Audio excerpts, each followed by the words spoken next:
Halo pemirsa, Sindo Malam hadir dengan beragam informasi terkini tanah air serta mancanegara. Bersama saya Nata Arman, inilah Sindo Malam selengkapnya.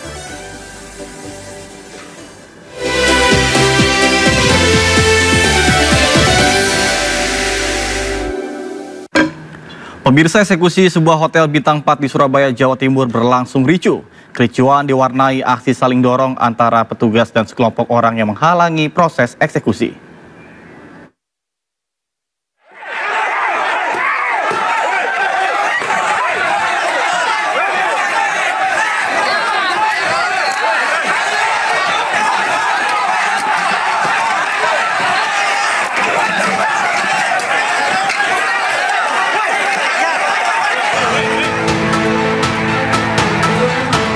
Kericuan terjadi saat eksekusi sebuah hotel bintang 4 di Surabaya, Jawa Timur.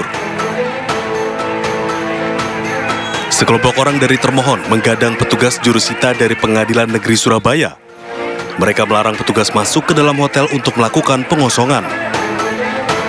Aksi saling dorong tak terhindarkan antara jurusita, polisi, dan sekelompok massa yang menghalangi proses eksekusi. Tak hanya itu, sekelompok orang tersebut juga mengunci hotel dari dalam dan memblokade akses masuk petugas.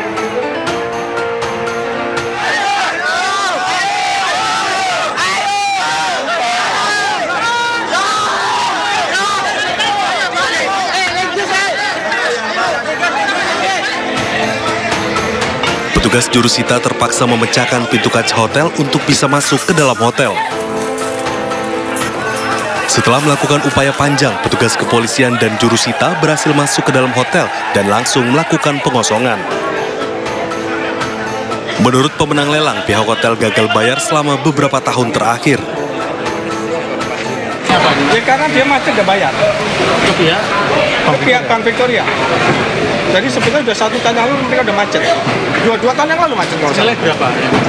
Macetnya saya nggak hafal ya, tapi kalau nggak salah kita lelang kira-kira harga 217 M-an lah. Sementara itu, pihak hotel meminta proses hukum yang sedang berjalan dihormati dengan menunda eksekusi. Yang perlu kita sampaikan ini, itu marilah kita hormati proses yang berjalan. Di samping itu kita harus mengutamakan rasa kemanusiaan. Di dalam sini sekarang bekerja 120 karyawan aktif.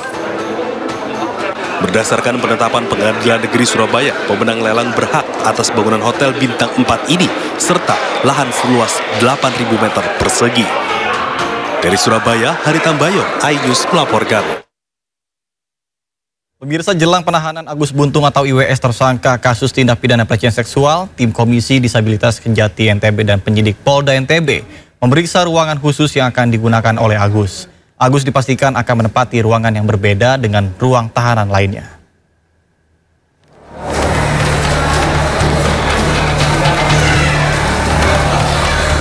Komisi Disabilitas Daerah Provinsi NTB, Kejaksaan Tinggi dan Polda NTB berkunjung ke Lapas Kelas 2A Lombok Barat. Kunjungan itu untuk memastikan kesiapan fasilitas dan ruang tahanan khusus untuk Agus difabel alias IWAS. Pihak lapas telah siap untuk mendukung sarana khusus yang dibutuhkan oleh Agus difabel. Pihak lapas sudah siap, sudah ada minimal sarana-prasarana yang aksesibel untuk yang bersangkutan, termasuk ada ketersediaan nanti yang namanya tamping. Lapas Lombok Barat juga telah menyiapkan ruangan khusus untuk Agus yang berbeda dengan ruangan tahanan lain. Nantinya pihak lapas juga akan memodifikasi ruangan sesuai kebutuhan Agus difabel, termasuk menyediakan kloset duduk. Nah, nanti sambil berjalan nanti karena fasilitas yang ada kloset duduk, nanti kalau memang yang bersangkutan tidak bisa menggunakan kloset itu, nanti kita juga akan memfasilitasi kebutuhan dia apabila dia membutuhkan misalnya modifikasi. Polda NTB dan Kejati NTB dalam waktu dekat akan melimpahkan kasus ke pengadilan.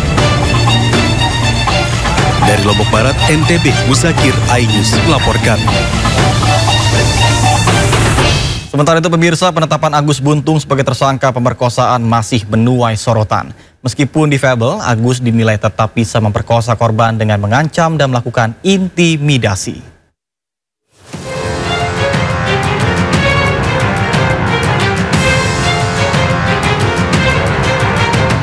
Kasus Agus difabel yang jadi tersangka dalam kasus pemerkosaan mahasiswi menimbulkan pro kontra di masyarakat terkait penetapan Agus sebagai tersangka yang dinilai tidak memiliki kedua tangan namun bisa jadi tersangka pemerkosaan. Meski demikian, polisi telah mengantongi alat bukti yang membuktikan Agus sebagai tersangka pemerkosaan. Ia diduga mengancam korban akan membongkar aib masa lalu korban kepada orang tuanya, sehingga korban terpaksa menuruti keinginan Agus. Kronologi yang terjadi kepada korban itu ada ancaman, intimidasi, tipu muslihat, dan manipulasi yang diberikan kepada korban oleh pelaku. Meskipun tidak memiliki kedua tangan, namun saat menjalankan aksinya, ia menggunakan bagian tubuh lain. Dan hal ini juga dibenarkan oleh psikolog forensik Reza Indragiri.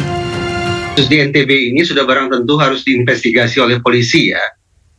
Tapi kalau kita bicara secara umum dengan pertanyaan apakah memungkinkan penyandang disabilitas melakukan ruda paksa, jawaban saya adalah mungkin. Kenapa?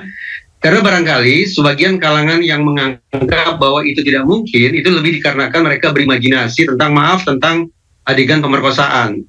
Ada tangan pelaku yang mencengkram tangan korban dan aktivitas-aktivitas fisik yang sifatnya intimidatif lainnya terhadap korban. Padahal esensi kekerasan seksual, khususnya esensi tapi justru bermula dari adanya siasat psikologis yang dilancarkan oleh pelaku terhadap korbannya. Sementara pemilik homestay lokasi Agus difabel melakukan aksinya angkat bicara. Ia mengatakan Agus hampir setiap hari mampir ke penginapan miliknya. Tak hanya itu, Agus juga sering datang bersama wanita yang berbeda ke tempat miliknya. Saya sudah speak up juga, yang pada dasarnya iya si Agus memang sering datang ke sini, orangnya hampir setiap hari gitu. Oh, memang sering Agus ini, tapi bukan langganan bukan ya? Kalau langganan sih enggak, dia banyak di banyak tempat, bukan di sini aja. Oh, gitu. Cuman pas kejadian kan di sini. Dia ke sini tuh sama cewek atau berbeda? Cewek yang berbeda-beda. Setelah ditetapkan sebagai tersangka, Agus difabel menjalani olah tempat kejadian perkara. Rekonstruksi dilakukan di tempat kejadian perkara berbeda, diawali dari Taman Udayana yang menjadi tempat awal pertemuan Agus dengan korbannya. Polisi menyebut sebanyak 49 adegan diperagakan Agus dalam rekonstruksi ini. Dalam rekonstruksi terungkap ada perbedaan keterangan yang diberikan antara pelapor dengan tersangka, sehingga adegan berkembang menjadi 49 dari sebelumnya hanya 28 adegan yang tertuang dalam berita acara pidana. Hingga kini jumlah korban pelecehan seksual Agus difabel bertambah menjadi 15 orang, di mana 2 korban dinyatakan masih di bawah umur. Dari keseluruhan jumlah korban tersebut, 4 diantaranya sudah diambil keterangan oleh polisi. 11 itu adalah yang lapor ke KDD, itu totalnya tambah 2 jadi 15. Nah dari 15 itu 7 sudah dilakukan pemeriksaan di kepolisian. Dari kasus yang viral ini, polisi juga membuka pengaduan masyarakat karena diduga kemungkinan masih ada korban lain. Tim Liputan iNews melaporkan. Keinformasi lain pemirsa, predator seks Reinhard Sinaga yang kini ditahan di penjara Inggris dilaporkan menjadi target serangan oleh sesama narapidana. Reinhard Sinaga, WNI yang ditahan di Inggris karena kasus kejahatan seksual sempat dilaporkan diserang di penjara pada Juli lalu. Reinhard pun nyaris mengalami luka serius dalam serangan di penjara Wakefield. Seorang narapidana bernama Jack McRae telah didakwa atas percobaan penganiayaan terhadap Reinhard. Reinhard Sinaga, predator seks, saat ini ditahan di penjara Inggris dan Reinhard juga dipidana seumur hidup. Sementara Reinhard dinyatakan bersalah pada Januari 2020 atas 159 pemerkosaan yang dilakukan terhadap 48 pria yang berbeda selama 1 Januari 2015 sampai dengan 2 Juni 2017. Dalam vonis di pengadilan Manchester, Reinhard dinyatakan sebagai predator seksual yang tidak pernah aman untuk dibebaskan.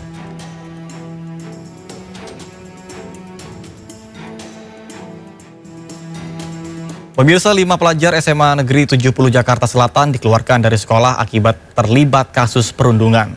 Sebelumnya kasus ini sempat berproses di Polres Jakarta Selatan. Kelima pelajar yang dikeluarkan karena kasus perundungan merupakan siswa senior SMA 70. Mereka diduga terlibat perundungan seorang siswa yang merupakan adik kelas. Kepala Sekolah SMA Negeri 70 Sunario mengatakan bahwa sanksi terhadap kelima siswa sudah sesuai dengan aturan yang berlaku. Sebelumnya korban siswa berinisial ABF ditarik oleh kakak kelas dan menerima penganiayaan di sejumlah bagian tubuh oleh 4 orang pelaku. Tidak hanya dipukuli, para pelaku juga merampas sepatu dan juga telepon genggam milik korban.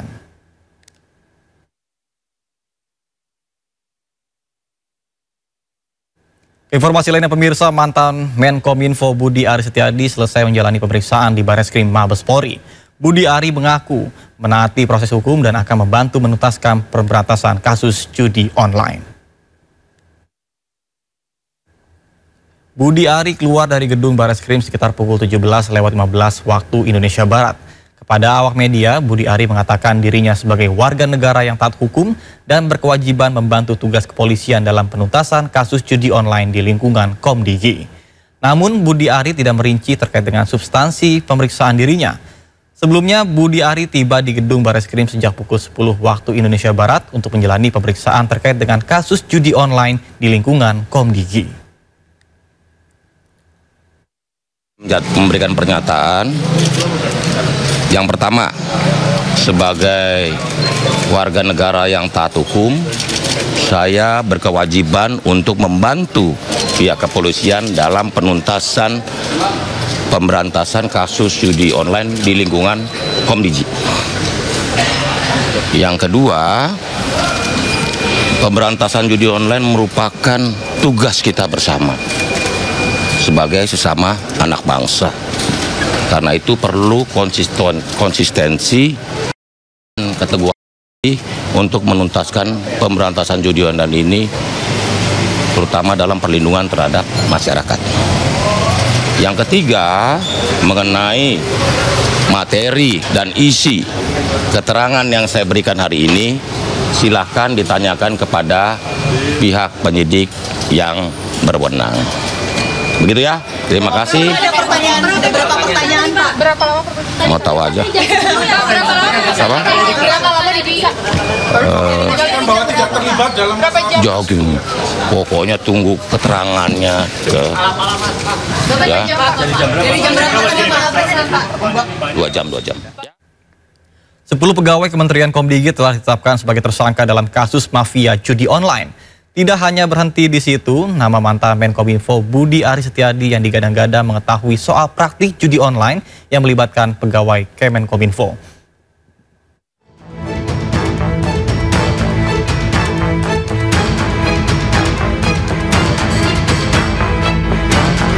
Kasus mafia akses judi online di Indonesia yang melibatkan pegawai Kementerian Komunikasi dan Digital terus diusut. Polisi telah menangkap total 26 tersangka. 10 diantaranya merupakan pegawai Kementerian Komdigi, sementara 16 lainnya masyarakat sipil. Polisi hingga kini masih memburu 4 pelaku lain, termasuk bandar situs judi online yang masih buron. Dari tangan para tersangka, polisi menyita sejumlah barang bukti termasuk mobil mewah bernilai fantastis hingga mencapai 167 miliar rupiah.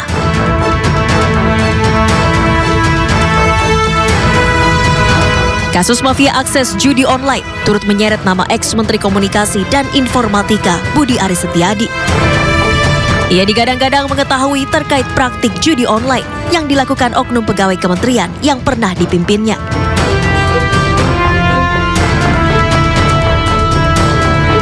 Sementara PPATK menyebut dari 10 laporan hasil analisis, total perputaran dana judi online pada periode Januari hingga Juni 2024 mencapai 13,2 triliun rupiah. Salah satu penyebab transaksi judi online semakin meningkat lantaran nominal deposito untuk judi online semakin terjangkau bagi masyarakat bawah. Dimulai dari Rp10.000. Dan market juga sangat captive di Indonesia. Jika kita melihat kecenderungan pelaku transaksi itu semakin banyak, masyarakat yang terkait itu sudah semakin banyak dan transaksinya semakin kecil. Jadi kalau dulu orang melakukan judi online transaksinya angkanya juta-juta, sekarang hanya bisa 10.000, kita sudah bisa melihat ada setoran 10.000 untuk judo dan segala macam. Itulah yang membuat transaksi semakin masif.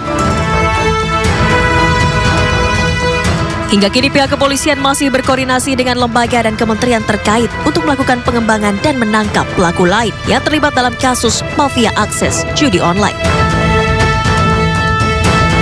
Tim Liputan iNews melaporkan.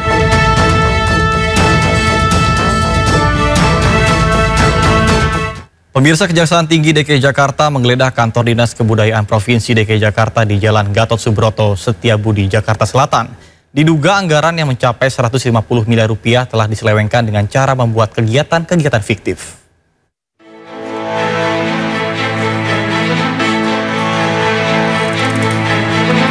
Kejaksaan Tinggi DKI Jakarta melakukan penggeledahan terhadap kantor Dinas Kebudayaan Provinsi DKI Jakarta di Jalan Gatot Subroto, Setiabudi, Jakarta Selatan, Rabu sore.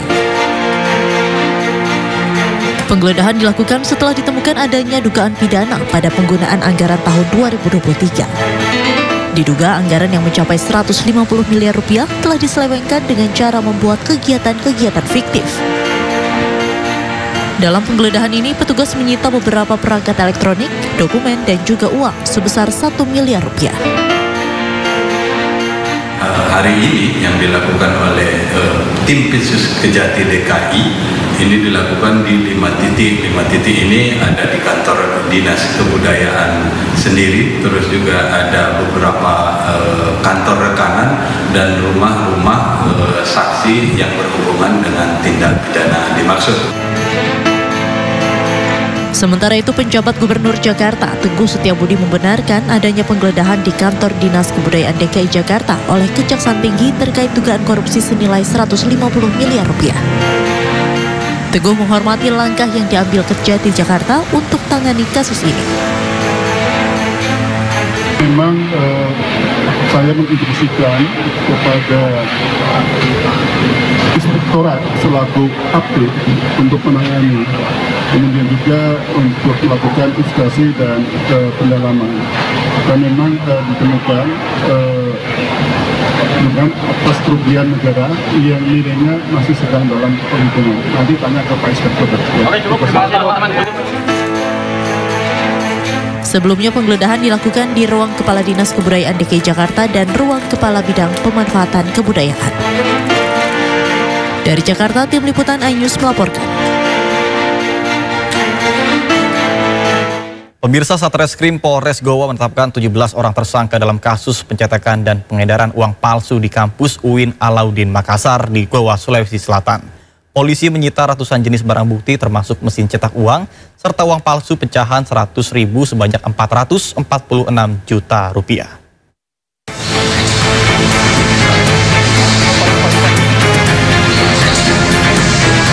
Polisi menetapkan 17 tersangka kasus produksi uang palsu di kampus UIN Alauddin Makassar di Goa, Sulawesi Selatan. 2 diantaranya adalah kepala dan staf perpustakaan UIN Alauddin Makassar.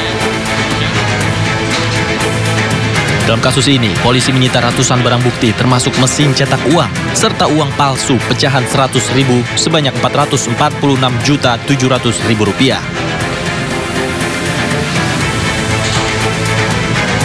Sebelumnya, kasus produksi uang palsu di kampus UIN Alauddin Makassar ini terungkap setelah polisi menangkap pelaku yang hendak membayar pinjaman menggunakan uang palsu di salah satu perusahaan pembiayaan. Dari Kabupaten Goa, Sulawesi Selatan, Bukma iNews melaporkan.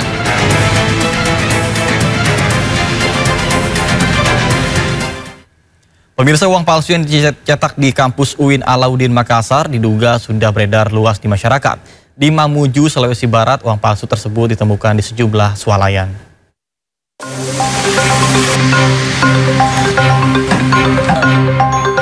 Peredaran uang palsu yang dicetak di kampus UIN Alauddin Goa, Sulawesi Selatan sudah beredar luas hingga provinsi tetangga.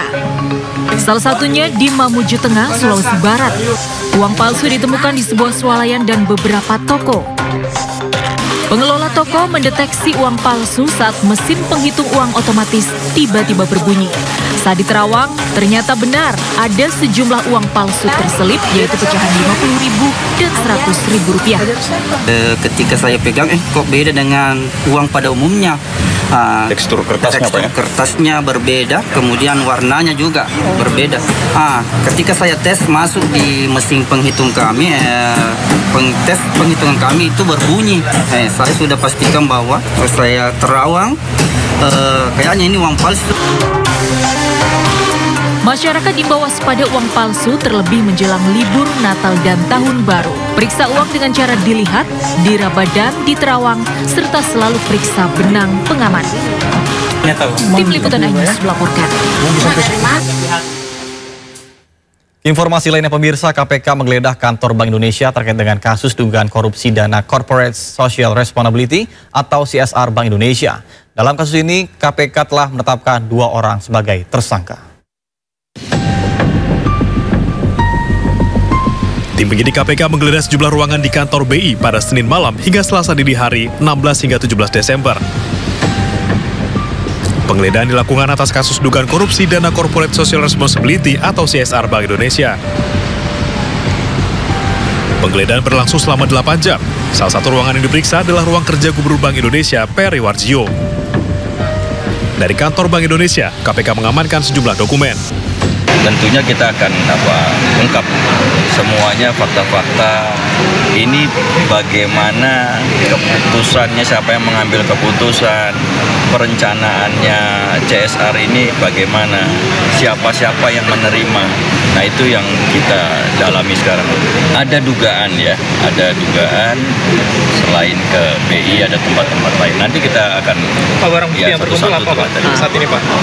Beberapa dokumen ya kita temukan, beberapa barang-barang ya, alat bukti elektronik kita juga amankan, dokumen terkait ya berapa besaran CSR-nya, siapa-siapa yang menerima dan sebagainya, tentunya itu yang kita cari.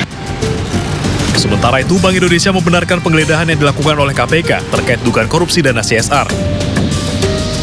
Gubernur Bank Indonesia menjamin akan bersikap kooperatif dengan mematuhi hukum yang berlaku.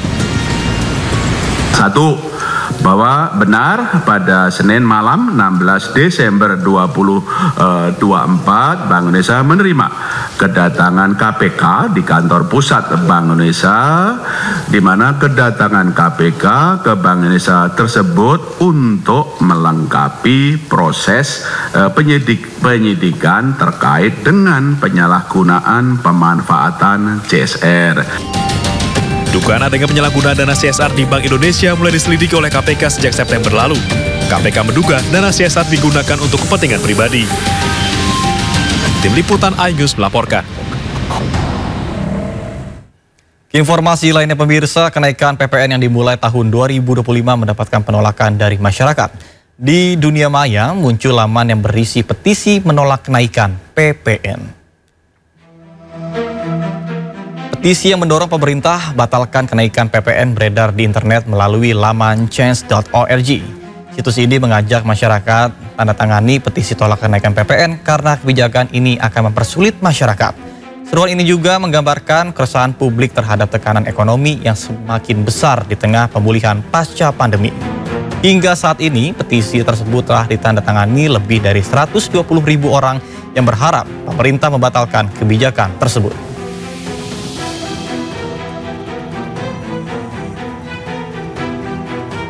Sebelumnya pemerintah resmi menaikkan PPN menjadi 12% di Januari 2025. Di tengah kebijakan kenaikan PPN tersebut, pemerintah juga menyiapkan sejumlah skema insentif atau bantuan.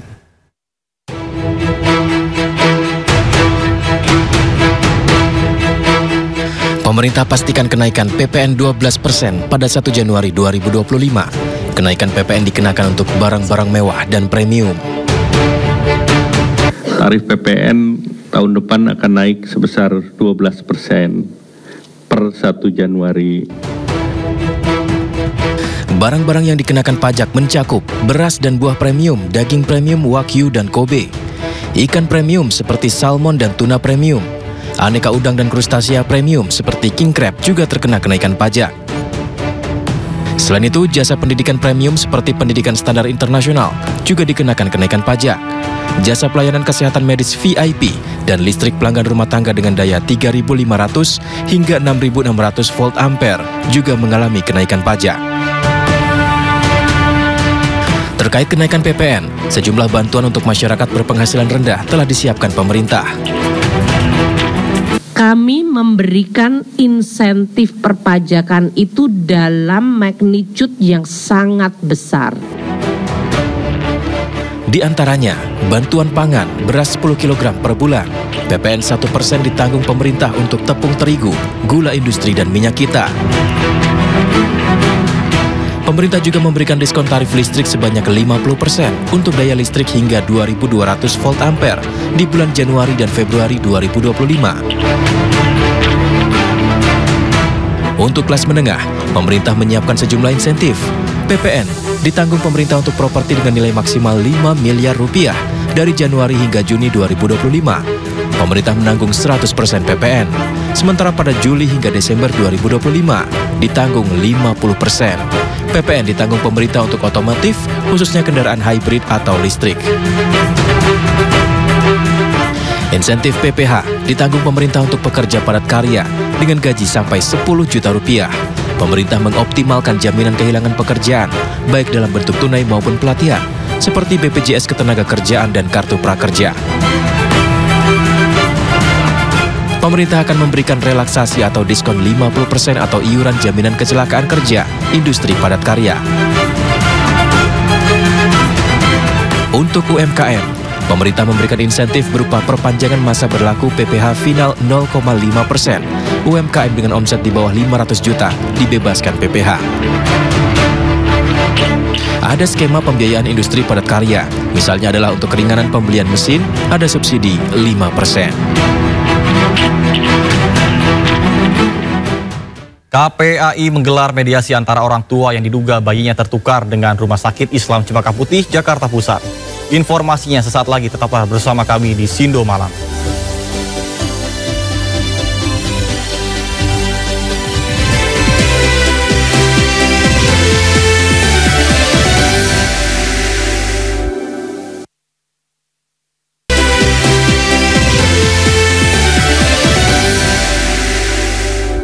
Terima kasih Anda masih bersama kami di Sindo Malam bersama saya, Nata Arman. Pemirsa, Komisi Perlindungan Anak Indonesia menggelar mediasi antara orang tua yang diduga bayinya tertukar dengan Rumah Sakit Islam Cempaka Putih, Jakarta Pusat. Mediasi digelar guna memfasilitasi pihak teradu maupun pengadu.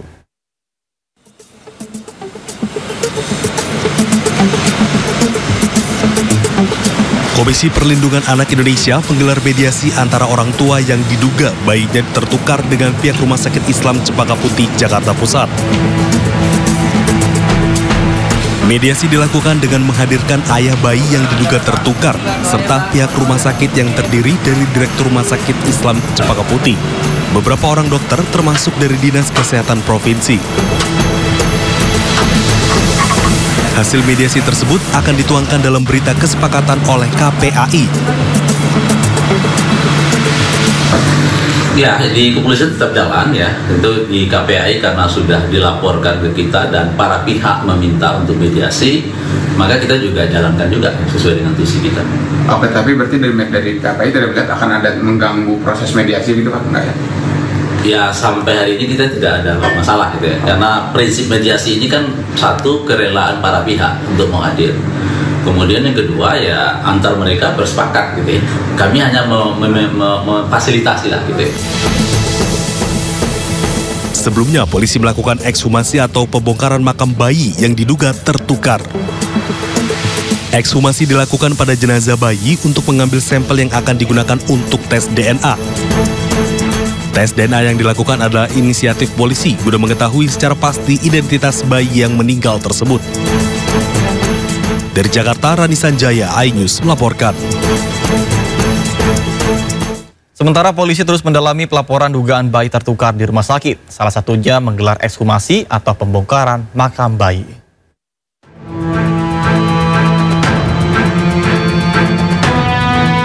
Polisi menggelar ekshumasi atau pembongkaran makam bayi yang diduga tertukar di salah satu rumah sakit Jakarta. Pembongkaran dilakukan untuk tes DNA sekaligus autopsi memastikan identitas bayi tersebut. Pembongkaran makam dilakukan di TPU Semper, Jakarta Utara. Ekshumasi dilakukan bersama tim forensik dari Rumah Sakit Bayangkara tingkat 1 Pusdokes Polri, disaksikan langsung oleh para orang tua bayi dan perwakilan rumah sakit. Sebelumnya orang tua bayi yang diduga tertukar curhat di media sosial.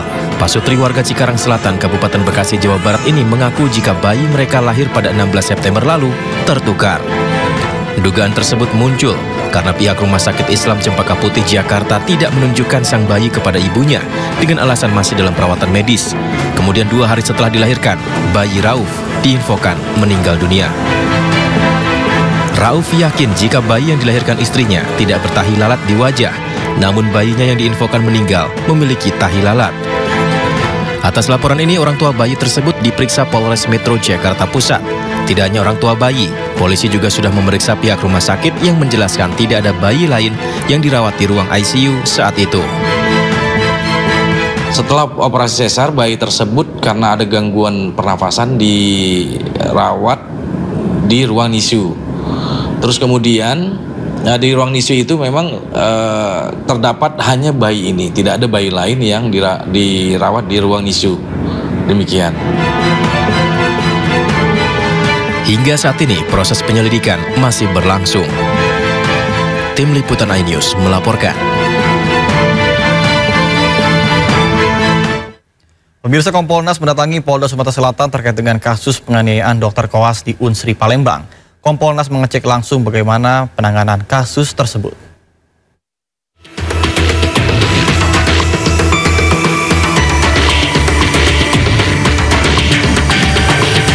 Komisi Kepolisian Nasional atau Kompolnas mendatangi Polda Sumatera Selatan terkait kasus penganiayaan terhadap seorang dokter koas di FK Universitas Sriwijaya, Palembang. Kompolnas bertemu dengan korban, pihak universitas, serta penyidik Jatanras Polda Sumsel. Kompolnas mengecek langsung bagaimana penanganan kasus, mulai dari kronologi hingga penetapan tersangka. Kompolnas mengapresiasi respon cepat Polda Sumsel dalam kasus ini. Mengucapkan terima kasih ya kepada Polda yang meresponnya cepat, terus segera ada tersangka. Nah, ini bukan soal kecepatan ada tersangka ataukah tidak, tapi memang secara faktual ya, karena kami juga cek, kami lihat beberapa jejak digital yang ada, tidak hanya yang ada dalam sosial media, tapi juga jejak digital yang didapatkan oleh teman-teman penyidik, itu memang memungkinkan untuk segera ada penetapan tersangka. Dalam kasus ini, polisi telah memeriksa dokter koas Lady Aurelia Paramesti dan ibunya Lina Dedi atas penganiayaan yang dilakukan sopir mereka. Sang sopir, Fadila alias Datuk, telah menjadi tersangka dan ditahan.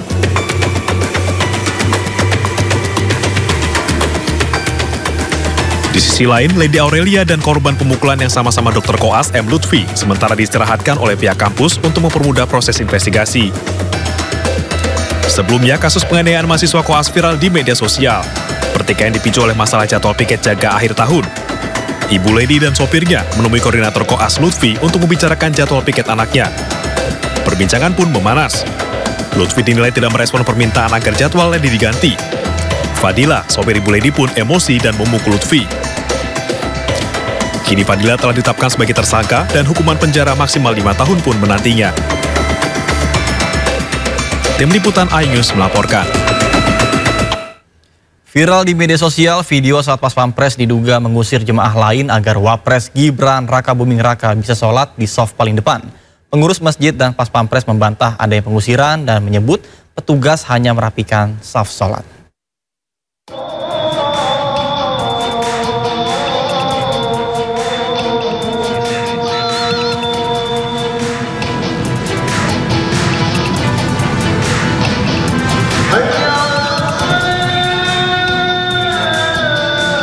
Viral di media sosial, video saat Pas Pampres menggeser jemaah lain ketika Wakil Presiden Gibran Raka Buming Raka sholat di Masjid Baitur Rahman, Semarang. Video ini menjadi perbincangan karena sikap Pas Pampres yang dinilai menggeser jemaah lain yang sudah datang terlebih dahulu.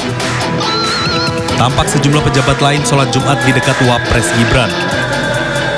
Menanggapi hal itu, pihak Masjid Baitur Rahman juga membantah terjadi pengusiran terhadap jemaah masjid. Pihak masjid menilai Pas Pampres hanya mengatur dan meluruskan saf sholat di sekitar Wakil Presiden Gibran Rakabuming Raka.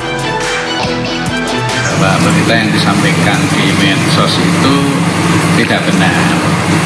Yang benar itu ketika Pak Wapres bersama Pas Pampresnya itu masuk ke situ, itu sebagian tim tirai itu sudah ada di situ, sudah mengamankan tempat yang nantinya akan ditempati oleh Pak Wapres. Namun Pak Wapres sebenarnya tidak minta tempat khusus, dia ingin berbaur sama masyarakat. Nah, bagaimanapun kan tetap dari Pas Pampres punya protap tersendiri. Nah, itulah sampai di situ, kemudian sebagian Pas Pampres meluruskan barisan jamaah yang ada di situ. Sementara pihak Pas Pampres juga mengatakan tidak ada pengusiran jemaah, melainkan hanya merapikan dan merapatkan saf agar lebih banyak jemaah yang dapat bergabung. Tim Liputan iNews melaporkan. Presiden Republik Indonesia Prabowo Subianto disambut upacara kenegaraan di Istana Kepresidenan Al-Ittihadiyah di Kairo, Mesir. Setelah tiba, Presiden disambut Presiden Republik Arab Mesir Abdel Fattah El-Sisi di serambi istana. Kedua pimpinan negara bersalaman dan kemudian berjalan beriringan menuju Saluting Dais untuk mengikuti upacara penyambutan kenegaraan oleh pasukan kehormatan. Selanjutnya, lagu kebangsaan kedua negara pun diperdengarkan. Usai upacara penyambutan, Presiden Prabowo dan juga Presiden El-Sisi memasuki istana untuk melakukan sesi foto bersama. Setelahnya, kedua pemimpin negara memperkenalkan delegasi masing-masing negara. Delegasi Indonesia yang turut serta dalam pertemuan tersebut yaitu Wakil Menteri Luar Negeri Arif Hafaz, Duta Besar Republik Indonesia untuk Kairo, Lutfi Rauf, Direktur Jenderal Asia Pasifik dan Afrika Abdul Qadir Jailani. Sementara delegasi Mesir yakni Menteri Luar Negeri Badr Abdelati, Sekretaris Kabinet Mayor Jenderal Ahmed Ali, Menteri Investasi Hasan El Khatib, Duta Besar Mesir untuk Indonesia Yasser Hasan El Shemi.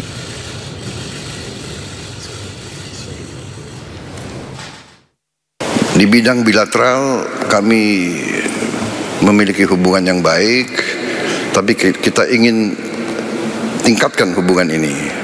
Di bidang ekonomi, khususnya perdagangan, di bidang industri, teknologi, pendidikan, pariwisata, dan pertahanan.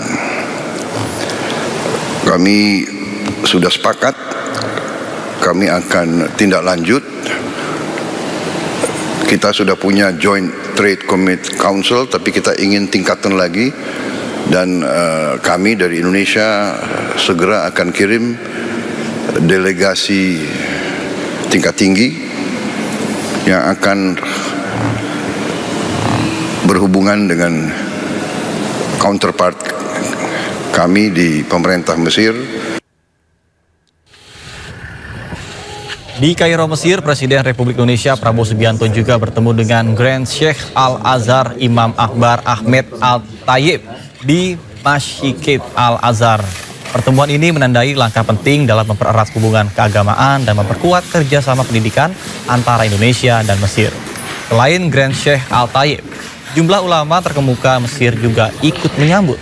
Setelah sesi penyambutan, Presiden Prabowo dan Grand Sheikh Al-Tayyib melanjutkan pertemuan dan diskusi di ruang kerja Grand Sheikh.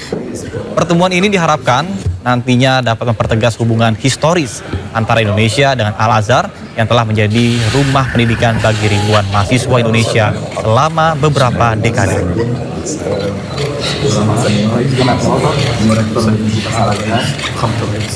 Informasi lainnya pemirsa, sepekan jelang libur Natal, Bandara Soekarno-Hatta dipadati ribuan penumpang. Lonjakan penumpang terjadi karena kebijakan pemerintah menurunkan harga tiket pesawat sebesar 10% untuk rute penerbangan domestik.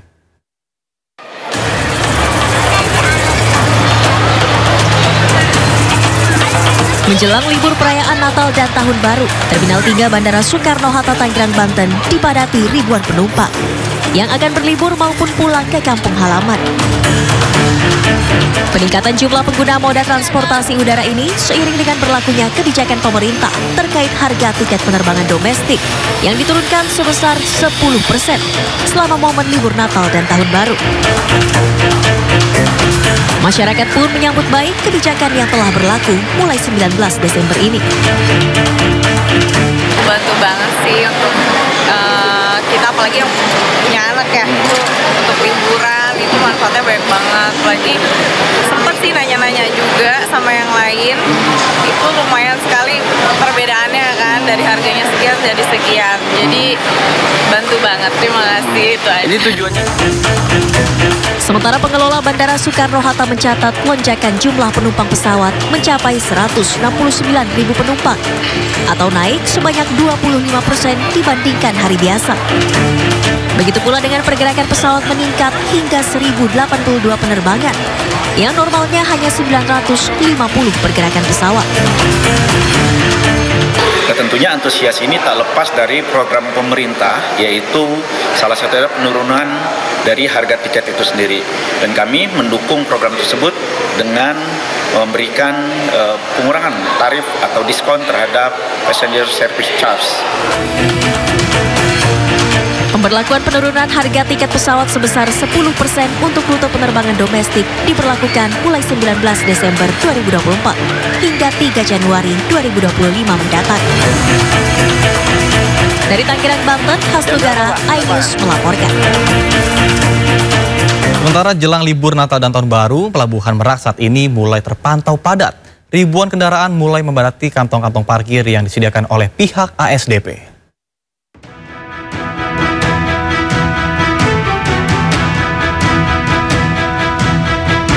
Kondisi di Pelabuhan Merak, Banten sejak Rabu malam hingga Kamis siang terpantau padat.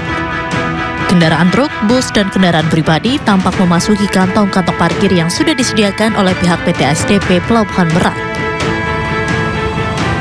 Agar tidak terjadi penumpukan di Pelabuhan Merak, Banten, PT ASDP telah menyiapkan kantong parkir di dalam pelabuhan berkapasitas daya tampung lebih dari 6.000 kendaraan.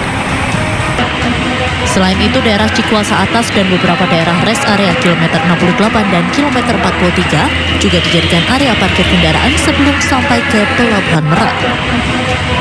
Sementara itu, persiapan menghadapi Nataru juga sudah dilakukan sejak beberapa minggu terakhir. Yang pertama, kita sudah survei bersama instansi terkait, termasuk juga Pak Kapolda, Beserta PGU, dan instansi terkait dalam hal ini dari Dinas Perhubungan, dari Korlantas, kemudian juga dari ASDP, KSOP. Kita melakukan pengecekan minggu lalu untuk kesiapan sarana prasarana di 3 pelabuhan yang ada di Merak. Yang pertama di Ciwandan, kemudian di Pelabuhan Merak sendiri yang ada 7 dermaga, termasuk di BBJ, dan juga untuk buffer zone di Pelabuhan Indah Kiat. Guna menciptakan rasa aman selama musim libur Nataru, pihak kepolisian menerjunkan sebanyak 517 personil yang ditempatkan di beberapa titik. Dari Cilegon, Banten, Iskandar Nasution, iNews melaporkan. Jelang melawan Filipina, Timnas Indonesia menggelar latihan di Stadion Sriwedari Solo, Jawa Tengah. Sindo Malam akan segera kembali, tetaplah bersama kami.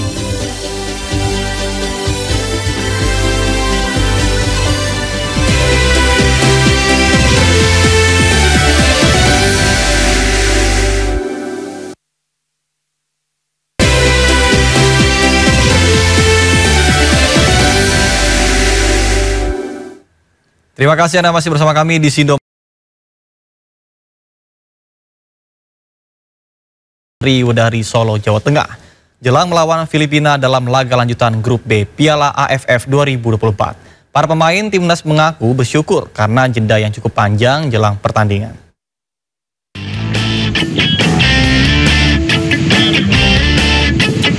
Jelang melakoni laga lanjutan Grup B ASEAN Cup 2024 kontra Filipina, Timnas Indonesia menggelar latihan di Stadion Sriwedari, Kota Solo, Jawa Tengah. Dalam sesi kali ini, para pemain Timnas menjalani latihan ringan lantaran baru mendarat pada Rabu pagi. Ini merupakan latihan perdana Timnas jelang laga penentuan skuad Garuda menuju babak semifinal ASEAN Cup. Salah satu pemain timnas Ahmad Maulana mengaku bersyukur karena jeda istirahat yang cukup panjang. Walaupun agak lelah sedikit ya, banyak pemain lelah kan karena perjalanan cukup jauh juga. Ya tapi masih bilang sangat baik. Menu latihan hari ini apa? Yang main pertama kemarin yang starting tadi cuma recovery doang, sisanya kayak agak berat dikit sih. Timnas Indonesia akan menghadapi Filipina dalam lanjutan grup B Asian Cup 2024 Sabtu 21 Desember 2024 di Stadion Manahan, Kota Solo. Dari Solo, Jawa Tengah, Septiantoro, iNews melaporkan. Pemirsa, Indonesia masih menyisakan satu laga lagi melawan Filipina di Asian Cup 2024. Skuad Garuda wajib menang untuk memastikan tiket ke semifinal.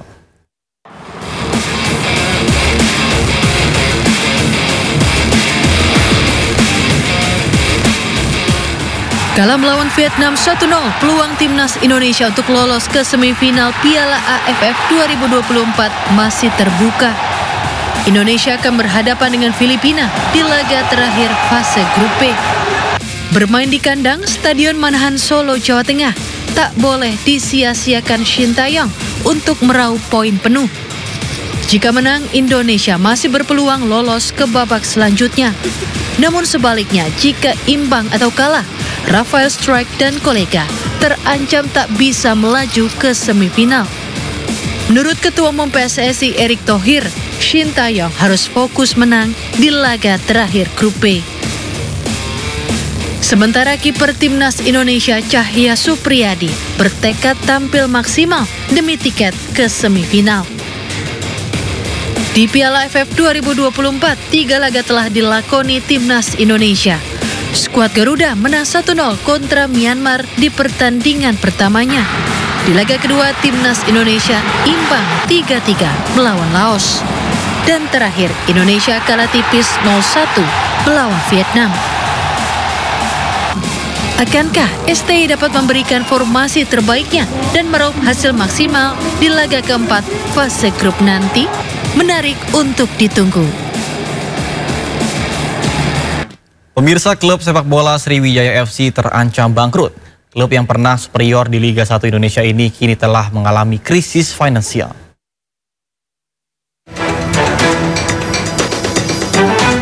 Sriwijaya FC, klub yang pernah berjaya di Liga 1 tanah air, kini berada di ujung tanduk. Minimnya dukungan finansial dari para sponsor menjadi salah satu penyebab Laskar Wong Kito alami krisis keuangan. Akibatnya para pemain dikabarkan mogok untuk bertanding karena adanya kendala pembayaran pemain. Kini klub yang terdegradasi dari Liga 1 pada tahun 2018 ini sungguh memprihatinkan. Butuh suntikan dana miliaran rupiah untuk bisa tetap bertahan melakoni pertandingan demi pertandingan. Harapan besar digantungkan kepada pemerintah setempat, termasuk PSSI, untuk dapat bisa membantu klub yang pernah melahirkan bintang-bintang besar sepak bola Indonesia, seperti Firman Utina dan Titus Bonai. Terakhir, Sriwijaya FC masih perkasa kala mengalahkan PSPS Pekanbaru Sabtu lalu. Bermain di kandang Stadion Gelora Sriwijaya, Sriwijaya FC menang 3-2 atas lawannya dalam lanjutan kompetisi Liga 2 musim 2024-2025. Pemirsa, informasi tadi sekaligus mengakhiri Sindo Malam hari ini dan Anda bisa mendapatkan informasi terkini terbaru melalui portal menghadirkan berita daerah, nasional dan internasional lengkap di sindonews.com. Mari berbagi untuk masyarakat yang terdampak bencana di tanah air melalui MNC Peduli dengan berdonasi di rekening yang ada di bawah ini atau scan QR dengan aplikasi uang digital Anda. Saya Nata Arman beserta kerabat kerja yang bertugas pamit undur diri. Terima kasih dan sampai jumpa.